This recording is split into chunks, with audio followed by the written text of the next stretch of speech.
সালামু আলাইকুম। Udvash weekly GK হাইলাইটসে আপনাদের সবাইকে স্বাগত জানাচ্ছি। আজকে আমাদের পর্ব 10। আপনাদের সাথে বরাবরের মতোই আছে আমি মোহাম্মদ আসিফুর রহমান, এবং আজকে আমাদের সাথে অতিথি হিসেবে আছেন আমি ফাতেমাতুজ জোহরা। আমি ৪৩তম বিসিএস এ শিক্ষা ক্যাডারে সুপারিশপ্রাপ্ত।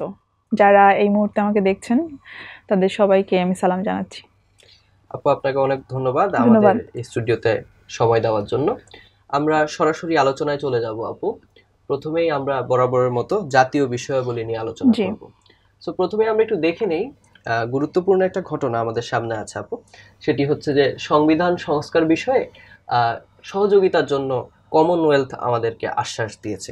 তো এক্ষেত্রে আমি আপনার কাছে আসলে জানতে চাবো যে এখান থেকে আসলে কোন বিষয়গুলো আমাদের জেনে রাখা দরকার, এবং কমনওয়েলথ অ্যাজ এন ইনস্টিটিউশন এইটা যদি আপনি আমাদেরকে একটু ব্যাখ্যা করে দেন। জি। এখান থেকে আমাদের যে জিনিসগুলো জেনে রাখা দরকার সেটা হচ্ছে যে রাষ্ট্র সংস্কারের একটা প্রক্রিয়া হিসেবে যে সংস্কার কমিটিগুলো গঠিত হয়েছে তার ভিতরে এই সংবিধান সংস্কার কমিটি অন্যতম, যার প্রধান হয়েছেন অধ্যাপক আলী রিয়াজ। ডক্টর উনি আলী রিয়াজ। ডক্টর আলী রিয়াজ উনি নিজে একজন রাষ্ট্রবিজ্ঞানী এবং একজন অধ্যাপক, এবং এই সংস্কার কমিটিতে ৯ জন সদস্য আছেন। তো রিসেন্টলি কমনওয়েলথের একটা টিম এসে আমাদের সংবিধান সংস্কার কমিটির সাথে একটা বৈঠক হয়েছে। সেই বৈঠকে তারা আশ্বাস দিয়েছেন যে যদি কোনো ধরনের প্রয়োজন হয় তাহলে তারা যে কোনো ধরনের সহায়তা আমাদেরকে করতে প্রস্তুত এই সংস্কার বিষয়ে আর কি। আমরা এর মাধ্যমে যেটা বলতে পারি, হয়তো আমাদেরকে যেটা জানতে হবে ভালো করে, সেটা জি হচ্ছে যে সংবিধান সংস্কার কমিটিটা কি জি আসলে, জি এবং হচ্ছে যে এখানে একজন ছাত্র প্রতিনিধিও কিন্তু আছেন, তার জি নাম জি হচ্ছে মাহফুজ আলম। জি এর পাশাপাশি আপু, আপনি যদি একটু কমনওয়েলথ জিনিসটার একটা আউটলাইন আমাদেরকে বলে দিতেন যে কমনওয়েলথ কি এবং এটা কিভাবে কাজ জি। করে। কমনওয়েলথ হলো কমনওয়েলথ অব নেশনস পুরা নাম, এবং কমনওয়েলথ অব নেশনস মূলত এর আগে যে ব্রিটিশ উপনিবেশভুক্ত যে রাষ্ট্রগুলো ছিল তাদেরকে নিয়ে গঠিত হয়েছে। ব্রিটিশদের কাছ থেকে যারা হচ্ছে যারা আপনার স্বাধীনতা লাভ করেছে। স্বাধীনতা লাভ করেছে তাদেরকে নিয়ে গঠিত হয়েছে। এই মুহূর্তে কমনওয়েলথে ৫৬টা দেশ রয়েছে, আর তার ভিতরে ৩টা দেশ সাউথ এশিয়াতে রয়েছে। সাউথ এশিয়ার দেশগুলো হচ্ছে বাংলাদেশ, ভারত এবং পাকিস্তান। এবং এখানে একটা ইন্টারেস্টিং তথ্য আছে আপু, সেটা হচ্ছে যে বাংলাদেশ যখন স্বাধীন হয়, জি প্রথম কোনো আন্তর্জাতিক সংস্থা সদস্য পদ যখন লাভ করে, আমরা জি দেখেছি ৩২তম রাষ্ট্র কমনওয়েলথের, এবং বাংলাদেশ প্রথম কমনওয়েলথেরই কিন্তু জি জি সদস্য হয়। জি তো সেই ক্ষেত্রে কমনওয়েলথটা জেনে রাখা আমাদের জন্য মনে হয় খুবই গুরুত্বপূর্ণ। গুরুত্বপূর্ণ। জি আমি আরেকটা তথ্য এখানে দিতে চাই, সেটা হচ্ছে যে এটার যে সদর দপ্তর সেটা মার্লবোরো হাউস, জি লন্ডন অবস্থিত। লন্ডন। এগুলো জি একটু হয়তো জি ওনারা জেনে রাখতে পারেন। তো এই আলোচনাটা আমরা শেষ করে যদি আমরা সামনের দিকে যাই, তাহলে আমরা দেখব যে প্রধান উপদেষ্টার রোহিঙ্গা সমস্যা সময় রোহিঙ্গা সমস্যা বিষয়ক বিশেষ প্রতিনিধি হিসেবে নিয়োগ পেয়েছেন। আহ, সেই বিষয়টা যদি আপনি আমাদেরকে একটু ব্যাখ্যা আচ্ছা করতেন। জি। এখানে আমাদের মাননীয় প্রধান উপদেষ্টা ডক্টর মোহাম্মদ ইউনূসের রোহিঙ্গা সমস্যা বিষয়ক বিশেষ প্রতিনিধি নির্বাচিত হয়েছেন জনাব খলিলুর রহমান। আচ্ছা। এখন আমরা যে ইস্যুটা এখানে দেখতে পাচ্ছি যে রোহিঙ্গা সমস্যা, আমরা এখানে এটা বলা হচ্ছে না যে রোহিঙ্গা বিষয়ক বা বিশেষ বিশেষ প্রতিনিধি। প্রতিনিধি। এখানে বলা হচ্ছে রোহিঙ্গা সমস্যা বিষয়ক বিশেষ প্রতিনিধি, যার মানে হচ্ছে যে এই মুহূর্তে রোহিঙ্গা ইস্যুটাকে আর কোনোভাবেই সমস্যার বাইরে দেখার সুযোগ নেই আমাদের। এবং বর্তমানে বাংলাদেশে প্রায় 1.1 মিলিয়ন রোহিঙ্গা জনগোষ্ঠী রয়েছে, এবং তারা আছে আমাদের কোস্টাল এরিয়াটাতে, যেখানে আমাদের এর আগে জনসংখ্যা খুবই কম ছিল। এবং 1.1 মিলিয়ন প্রায় 11 লক্ষ রোহিঙ্গা জনগোষ্ঠী, এবং এই 11 লক্ষ রোহিঙ্গা জনগোষ্ঠী সেখানে থাকার কারণে যে সমস্যাগুলো হচ্ছে তার মধ্যে একটা প্রথম সমস্যা হচ্ছে আমাদের ওই এলাকার ক্রাইম অনেক বেড়ে গেছে। নিরাপত্তা সমস্যা তৈরি হচ্ছে, যেমন পাচার হচ্ছে, মাদকাসক্তি বাড়ছে, এই ধরনের অস্থিতিশীলতা ওই এলাকাতে তৈরি হচ্ছে। এরপরে যেটা হচ্ছে স্বাস্থ্য ঝুঁকি, একটা ছোট এলাকায় যদি অনেক বেশি মানুষ থাকে তখন ওখানে এক ধরনের স্বাস্থ্য ঝুঁকি তৈরি হয়, যে কোনো ধরনের রোগ হলে ওই জায়গাটাতে একেবারে আউটব্রেক করবে। তো সেটাও আমাদের দেশকে চিন্তা করতে হচ্ছে এই ধরনের সমস্যা। এবং রোহিঙ্গা জনগোষ্ঠী যেহেতু তারা জনগোষ্ঠী, তারা তো ধীরে ধীরে বাড়বে, তো একটা সময় আমরা কি করব, আর এবং মিয়ানমারের এখন যে অস্থিতিশীল অবস্থা, সে অবস্থাতে আমাদেরকেও সিদ্ধান্ত নিতে হবে এবং আমাদের ডিপ্লোম্যাটিক উপায়ে এখন এগোতে হবে। তো এইসব বিষয় মাথায় রেখে আমার মনে হয় এটা খুবই যুক্তিযুক্ত একটা সিদ্ধান্ত হয়েছে। আপু, আপনি অনেকগুলো সমস্যার কথা বলেছেন, জি তার সাথে আমি একটা যোগ করতে চাই যে জি এই বিশাল অঙ্কের মানুষ কক্সবাজার বা টেকনাফ এরিয়াতে আসার কারণে কিন্তু ইকোলজিক্যাল একটা ইকোলজিক্যাল প্রবলেম প্রবলেম প্রবলেম আছে। আমরা দেখতে পাচ্ছি, জি যে জি এনভায়রনমেন্টের উপরে যে প্রভাবটা প্রভাব পড়ছে। পড়ছে। জি এবং আমরা এটাও দেখতে পাচ্ছি যে তাদেরকে যখন ভাষান্তরে স্থানান্তরিত করার আলোচনা উঠছে, তারা কিন্তু সেই জায়গায় সহযোগিতা করছে না। তো এই জায়গাটা থেকে আমার কাছে মনে হয় যে বাংলাদেশ কিন্তু একটা মানে কোণঠাসা অবস্থায় আসলে পড়ে আছে। জি সেখান থেকেই হয়তো এই চিন্তাটা এসেছে যে জি একজন বিশেষ প্রতিনিধি প্রয়োজন, যিনি প্রতিনিধি প্রধান প্রয়োজন। উপদেষ্টাকে এই ব্যাপারগুলো সম্পর্কে আরো বেশি অবহিত করবেন এবং সমস্যাটা কিভাবে আমরা কাটিয়ে উঠতে পারি সেই সংক্রান্ত আলোচনাগুলো উনি জি হয়তো জি সামনে এগিয়ে নিয়ে যেতে জি পারবেন।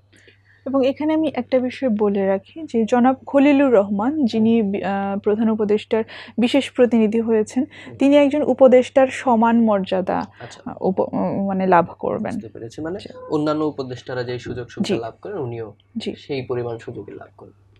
ঠিক আছে আপু, আমরা একটু সামনের দিকে যদি যাই, গত কয়েক সপ্তাহ ধরেই এই আলোচনাটি ঘুরছে, সেটি হচ্ছে হুম যে ঢাকার একটি নতুন ইতিহাস আমাদের সামনে আসছে বলে অনেক জায়গায় দাবি করা হচ্ছে, জি এবং বলা হচ্ছে যে ঢাকার বয়সটা আমরা যত চিন্তা করছি, ঢাকা তার থেকে বেশি প্রাচীন। তো কিছু কিছু জায়গা জানি আমরা যে এই ধরনের প্রাচীন যে বিষয়গুলো আছে সেগুলো নিয়ে প্রশ্ন হয়ে থাকে। তো আপনি যদি এই ব্যাপারটি আমাদের জন্য একটু এক্সপ্লেন করে দিতেন। ধন্যবাদ। ঢাকার ইতিহাস সম্পর্কে আমরা যখনই জানি তখনই আমরা জানি, মানে দেখে থাকি যে ঢাকার ইতিহাস 400 বছরের পুরনো নগরী ঢাকা। আসলে যখন সুবাদার ইসলাম খান ঢাকাকে রাজধানী করেন এবং ঢাকায় আসেন 1610 সালে, তখন থেকে আমরা জিনিসটাকে হিসেব করে থাকি আর কি। কিন্তু এর আগে থেকেও ঢাকাতে আমার মনে হয় যে প্রাচীন সভ্যতাগুলো ছিল অনেক, একটা বিকশিত নগরী ছিল, কারণ ঢাকা এই পর্যন্ত 5বার বাংলার রাজধানী হয়। এখন 5বার একটা জায়গা যদি বারবার রাজধানী হয়, আমি কোনো অখ্যাত জায়গাকে তো আমার দেশের রাজধানী করব না। অবশ্যই। তো এমন একটা জায়গাকে আমি রাজধানী করব যেখান থেকে চলাচলের সুবিধা আছে, বাণিজ্যের সুবিধা আছে এবং আমার প্রতিরক্ষার সুবিধা আছে। তো ঢাকা সব সময়ই ওই সুবিধাটা শাসকদেরকে দিয়ে এসেছিল, যার ফলে এটাকে বারবার রাজধানী করা হচ্ছিল। তো এখন যেটা দেখা যাচ্ছে যে পুরান ঢাকায় আমাদের যে কেন্দ্রীয় কারাগার ছিল, সেই কেন্দ্রীয় কারাগারকে স্থানান্তর করা হয় কেরানীগঞ্জে। কেরানীগঞ্জে স্থানান্তর করার পরে এই জায়গাটা তো এখন ফাঁকা। তো এখন এই জায়গাটার পরিপূর্ণ ব্যবহার নিশ্চিত করার জন্য প্রথমে এটা দায়িত্ব দেওয়া হয় প্রত্নতাত্ত্বিকদেরকে, যে এখানে হচ্ছে কোন ধরনের কোনো ধরনের ইতিহাস লুকিয়ে আছে কিনা মাটি খননের জন্য ওনাদেরকে বলা হয়, এবং ওনারা খনন করে এই দুর্গটা হচ্ছে দেখতে পান যে, এবং ওনারা এটাকে হচ্ছে আমেরিকাতে বিটা অ্যানালিটিক্যাল টেস্টিংয়ের জন্য পাঠান। এবং সেখানে থেকে এটা বলা হয় যে যে উপাদানগুলো এখানে পাওয়া গেছে সেগুলো 1400 সালের দিকে তৈরি।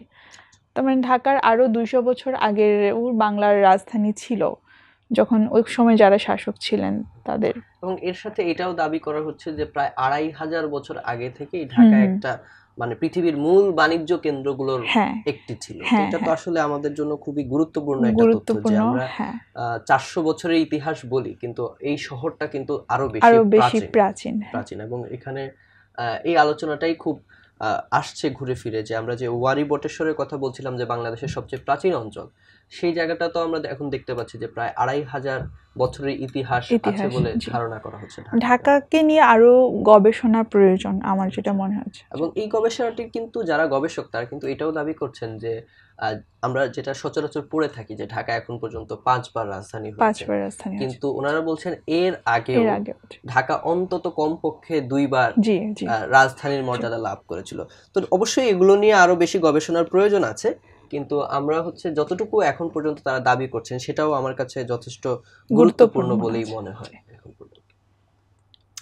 আমরা একটু যদি সামনে এগিয়ে যাই আপু, সেটি হচ্ছে আমরা দেখছি 2বার আমাদের যে নারী ফুটবল দল রয়েছে তারা কিন্তু সাফে জয়ী হয়েছে, জি এবং বর্তমানে যে আলোচনাটি চলছে সেটি হচ্ছে যে সাফ নারী ফুটবলের স্বাগতিক দেশ হিসেবে বাংলাদেশ ভূমিকা পালন করবে। তো এটা একটু ব্যাখ্যা যদি আমাদেরকে করে দিতেন যে নারী আচ্ছা। ফুটবলের কোন ধারাটার জন্য জি আমরা জি হচ্ছে জি স্বাগতিক? সাফ নারী ফুটবলের অনূর্ধ্ব 20 যে নারীদের যে দলটা আছে, তো তাদেরকে নিয়ে জাতীয় দলগুলোর সাফের ভেতরে যে দেশগুলো রয়েছে তাদের জাতীয় দলগুলোর ভিতরে যে ম্যাচগুলো অনুষ্ঠিত হবে সেগুলোর হোস্ট কান্ট্রি হবে বাংলাদেশ। যদিও ভ্যান্যু এখনো ঠিক করা হয়নি। এবং সাফের যে পুরুষ টিম সেটা হচ্ছে অনূর্ধ্ব 19, সেটার স্বাগতিক হচ্ছে ভারত। জি।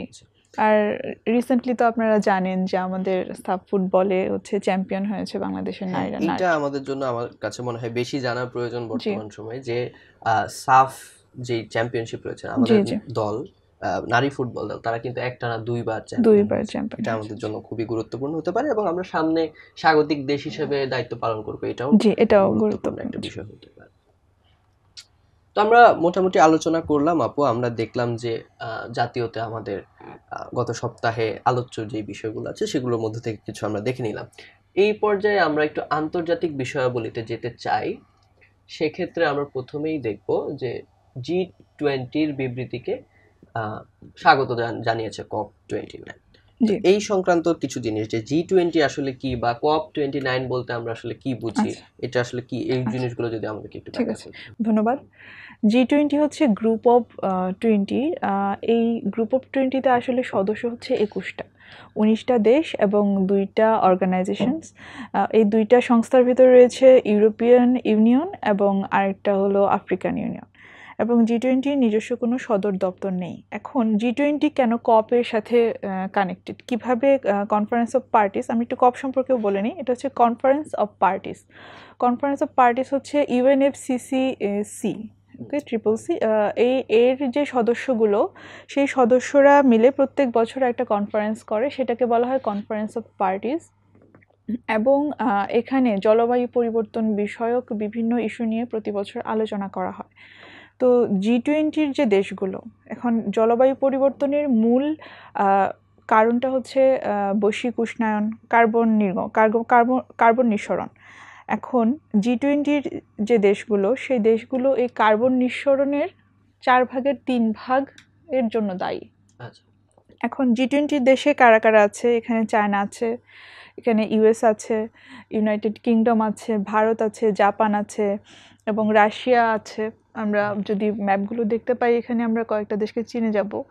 তো এই দেশগুলো কার্বন নিঃসরণের কারণে ক্ষতিগ্রস্ত হচ্ছে কিন্তু আমাদের মতো দেশগুলো, ছোট দেশ, ছোট দেশগুলো, যারা হচ্ছে কার্বন নিঃসরণের পেছনে বা জলবায়ু পরিবর্তনের পেছনে ওইভাবে দায়ী না। ওভাবে দায়ী নয়।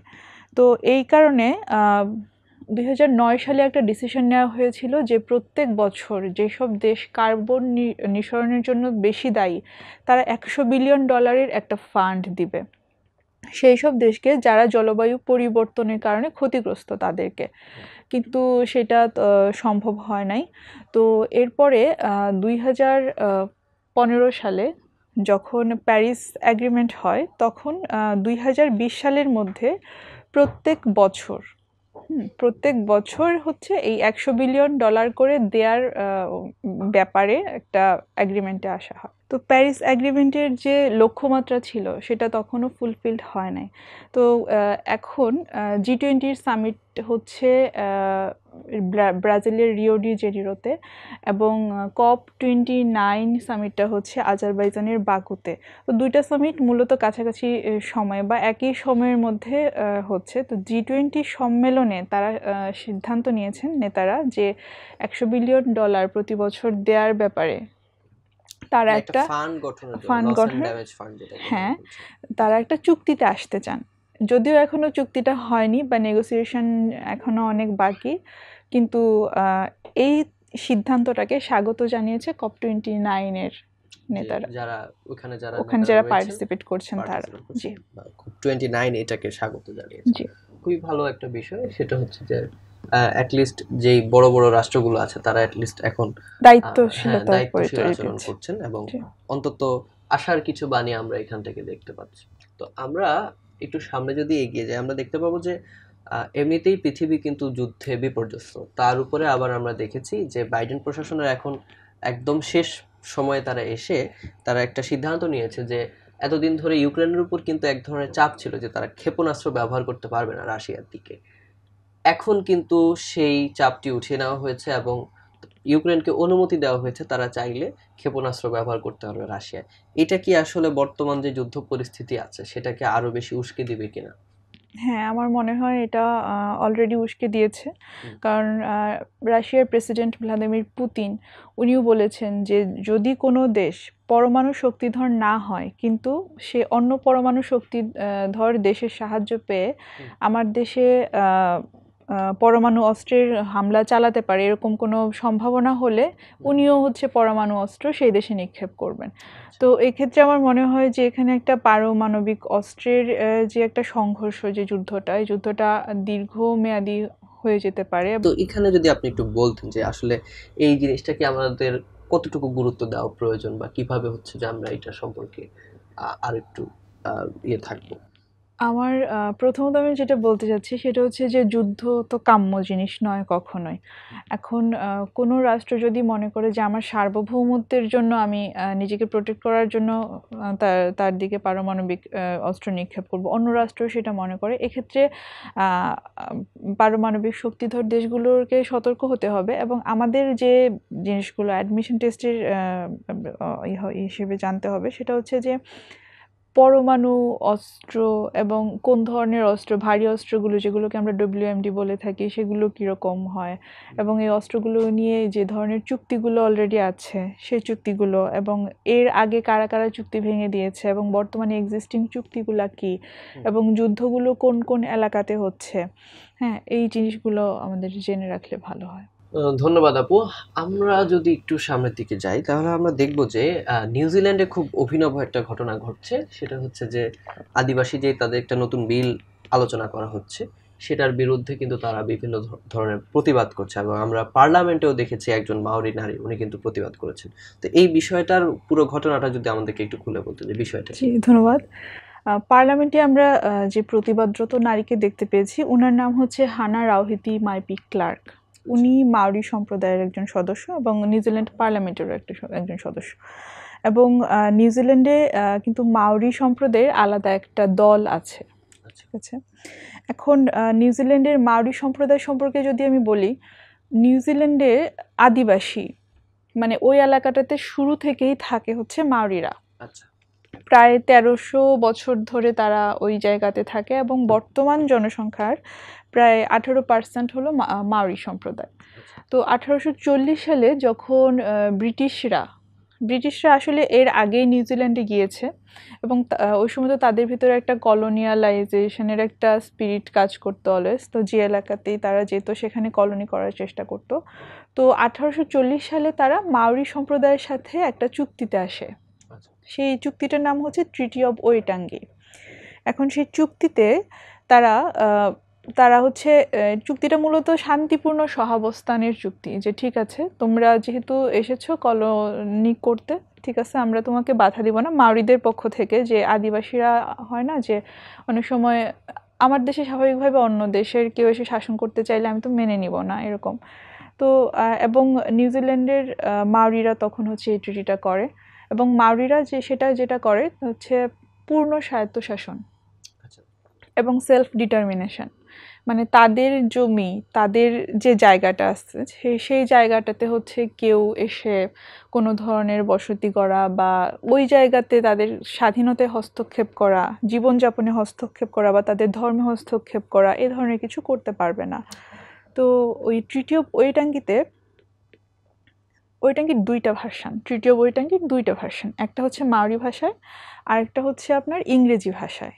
তো মাওরি ভাষার যে চুক্তিটা রয়েছে সেই চুক্তিটাতে 500 জনের মতো মাওরি নেতা সেই চুক্তিতে সাইন করেছেন। আচ্ছা, আমি আরেকটা জিনিস বলে নেই যে মাওরি সম্প্রদায়টা কেমন, তারা কিন্তু একটাই যে গ্রুপ এরকম নয়।